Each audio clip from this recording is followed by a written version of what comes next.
Hare Krishna. Let us understand Bhagavad Gita as it is, written by His Divine Grace A.C. Bhaktivedanta Swami Srila Prabhupada. Bhagavad Gita has 18 chapters. So let us understand these chapters section by section.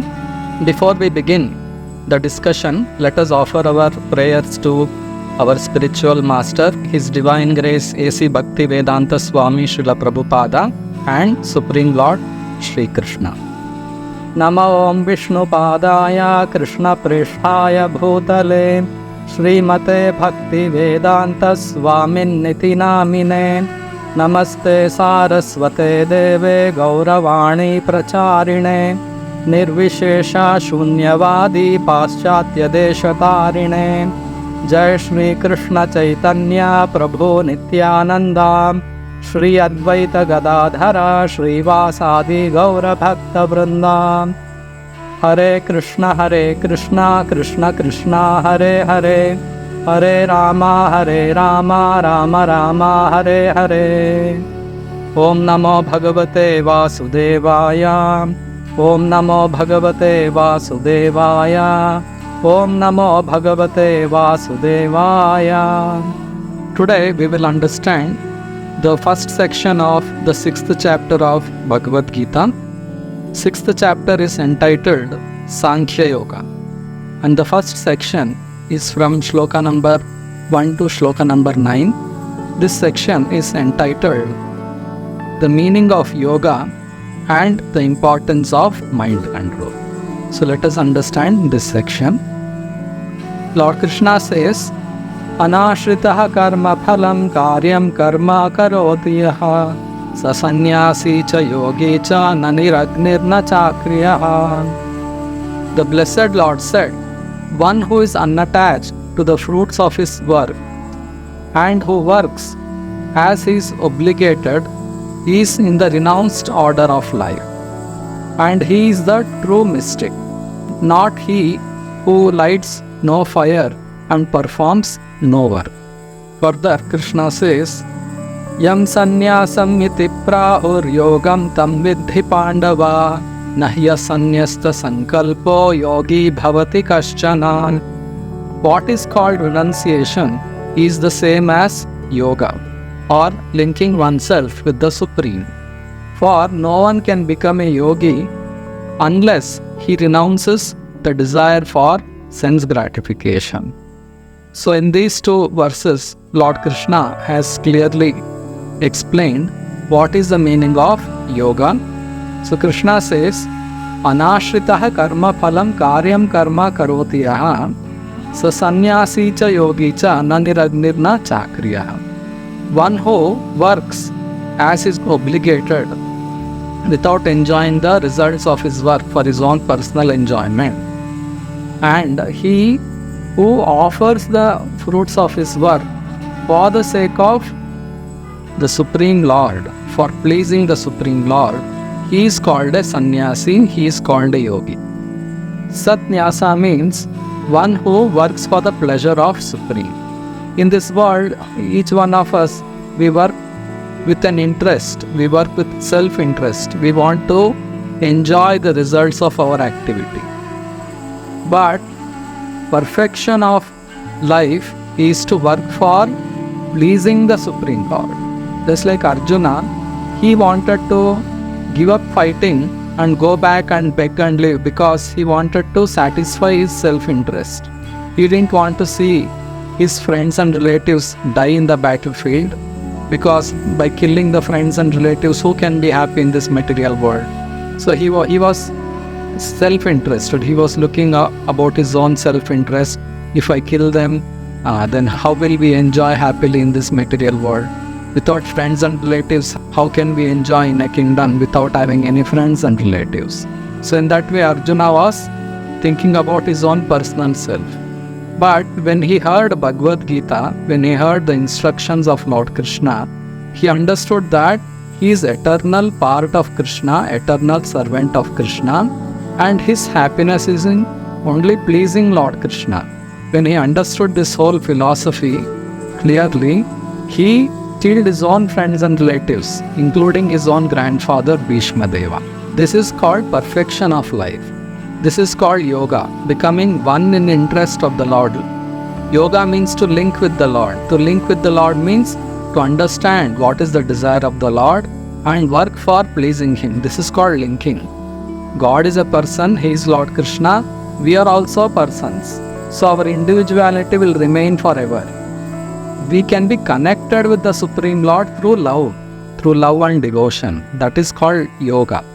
That is called sannyasa. Sannyasa means renouncing all personal interest and working for fulfilling the desires of the Lord. This is called satnyasa. Sat means Supreme Lord.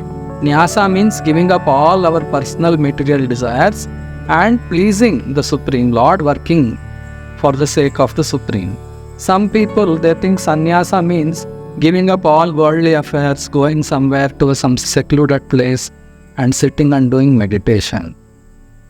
No, sannyasa means giving up personal desires to enjoy personally all material desires and pleasing the Supreme Lord, working to please the Supreme Lord. That is called sannyasa. So clearly in these two verses, Lord Krishna has described the meaning of yoga and sannyasa.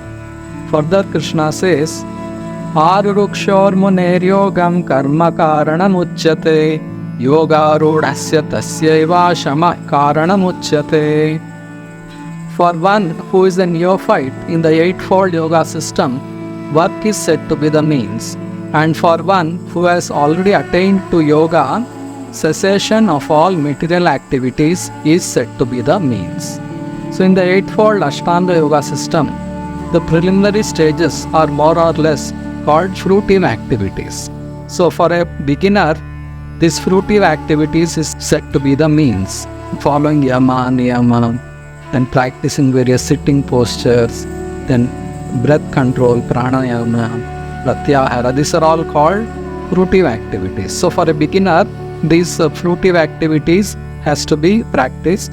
And for one who has advanced, who has controlled his mind, controlling the mind means giving up all material desires, because mind is always looking for some sort of enjoyment, for sense pleasure especially. So stopping all activities intended for sense gratification and focusing one's mind on the Supreme. This is called advanced stage of yoga. So for one who is advanced, controlling the mind and ceasing all material activities is said to be the means. So this is explained by Krishna here. Further, Krishna says, Yada hinendriyartheshu na karmasvanushajjate sarva sankalpa sannyasi yoga rudhastadochyate. A person is said to have attained to yoga when, having renounced all material desires, he neither acts for sense gratification nor engages in fruitive activities. So here Krishna is describing the advanced stage of yoga. One who is advanced in yoga, he doesn't act for his own personal sense enjoyment. He acts for the pleasure of the Supreme. Further, Krishna says, Uddharedatmanatmanam natmanam avasadayet atmaiva hi atmano bandhor atmaiva ripuratmanam. A man must elevate himself by his own mind, not degrade himself. The mind is a friend of the conditioned soul and enemy as well. So, in this material world, we are all entangled in various ways because of our own material desires which arise in our mind. Because of so many desires in our mind, we become engaged in various activities, and in this way we are entangled in this material world. After having achieved human form of life, if we control our mind and focus on the Supreme, we can deliver ourselves from this cycle of birth and death. It is here very clearly mentioned that one should elevate oneself with the help of the mind, not degrade himself. Because with the help of the mind, we create various desires and work for it. So by good association, by associating with pure devotees, by reading Bhagavad Gita, we have to learn what should be our desire. Our desire should be to realize our own self, to realize God, to connect with the Supreme and be situated in our original constitutional position as eternal servants of the Supreme Lord. This should be our desire. When these things are not there in our mind, we get diverted in this material world by the illusory material attractions and work for achieving those illusory objects of pleasure, and in this way we get entangled in repeated cycle of birth and death.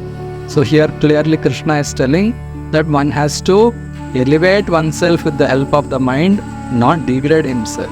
So mind can be used either for elevation or degradation. So an intelligent man uses his mind for elevating spiritually and getting liberated from this material world, not for degrading and suffering in this material world. Further, Krishna describes Bandhuratmatmanastasya yenatmaivatmana jitaha anatmanastu shatrutve vartetatmaiva shatruvat. For him who has conquered the mind is the best of friends. But for one who has failed to do so, his very mind will be the greatest enemy. So clearly Krishna is explaining that if we do not conquer our mind itself will become our own enemies. But for the one who conquers his mind is his best friend. It is also said in the scriptures, Mana eva manushyanam karanam bandha mokshayoho bandhaya vishaya samvo muktyai nirvishayam manaha. Mind is a cause of bondage, mind is a cause of liberation. Which type of mind is cause of bondage? That mind, bandhaya vishaya samvo, that mind which is always absorbed in thinking of various types of sense enjoyment, that type of mind entangles us in this material world. Muktyai nirvishayam manaha, that mind which is not attracted by sensual pleasures, that is a cause of liberation. Now one may ask that how can we be desireless? Actually, we cannot be desireless. We can purify our desires by thinking of how to please the Supreme Lord. We have to enjoy with the Supreme Lord. There is no question of stopping enjoyment. We all need enjoyment. We are all living beings. We all have to enjoy. That is our nature. God is supreme living being. He is always enjoying. We are parts of God. We also have to enjoy always. So by linking with the Supreme Lord through yoga, through devotion, we can enjoy with God. This is called perfection of life. Enjoying with God is called perfection. Here in this material world, we have forgotten who is Supreme Lord. We are trying to enjoy independently. That is the cause of all our sufferings. So in this shloka, Krishna is telling we have to make our mind our best friend. Our mind is our best friend when we focus our mind on the Supreme Lord Krishna, understand what is the desire of Krishna, and under the guidance of an expert spiritual master, if we can fulfill the desires of Krishna, that type of mind is our best friend. But without understanding these spiritual topics, if we are absorbed in achieving so-called big positions in this material world, earning money and working hard for power, influence, this will not satisfy us and it's all temporary. How long will we be powerful in this material world? How long will we be having this material body? One day we'll have to give up this body. One day all our position, our money, our wealth, our friends, our relatives, everyone will be gone. So by understanding our nature as spirit, soul, part of the Supreme Lord Krishna, we have to work for developing our love for Krishna before we give up this material body. That is the aim of life. If we do not perform activities to achieve this aim and get liberated, then our whole human life is a waste. So our scriptures, Vedic scriptures, urges all human beings not to waste our valuable time in working hard for improving our material conditions. Instead, we have to improve our spiritual condition with the help of our mind by associating with pure devotees, learning from them what is spiritual life, who am I, who is God, and making spiritual elevation. Further, Krishna says, Jitatmana prashantasya paramatma samahitaha shitoshna sukha dukkheshu tatha manapamanayo. For one who has conquered the mind, the super soul is already reached. for he has attained tranquility. To such a man, happiness and distress, heat and cold, honor and dishonor are all the same. As I was explaining, our mind is full of material desires because mind is looking for some shelter. Mind wants satisfaction, ultimately. So, controlled mind means fixing our mind on the Supreme, and once we fix our mind on the Supreme, we have to accept the desires of the Supreme Lord, the dictations of the Supreme Lord, and try to fulfill the desires of the Supreme Lord. That is called controlled mind. If we leave our mind uncontrolled, it goes like a wild, mad horse, jumps here and there. So it becomes uncontrolled. That will really give dissatisfaction to us. We will never be happy with uncontrolled mind. Controlled mind means fixing our attention on the Supreme. Therefore, Krishna is telling here, Jitatmanaha prashantasya paramatma samahitan. Once we conquer the mind, Jitatmanaha prashantasya. One who has conquered the mind, yes, because he has achieved tranquility, he has already reached the Supreme. Because without focusing our mind on the Supreme, we cannot be peaceful. And for such a man, honor, dishonor, heat, cold, happiness, distress, all are same. Because while living in this material world, these conditions will be appearing. There will be summer, there will be winter. Some people will appreciate, some people will criticize. That's the nature of this material world. But a yogi, a devotee who is advanced in devotion, he doesn't care for all these external conditions. These are all material conditions. He goes on working for pleasing the Supreme Lord irrespective of the external conditions. So therefore, for such a person, Shitoshna Sukha Dukkeshu Tatha Manapamanayo. Shita Ushna Sukha Dukkha Manapamana. Heat and cold, happiness and distress, honor and dishonor, all are the same.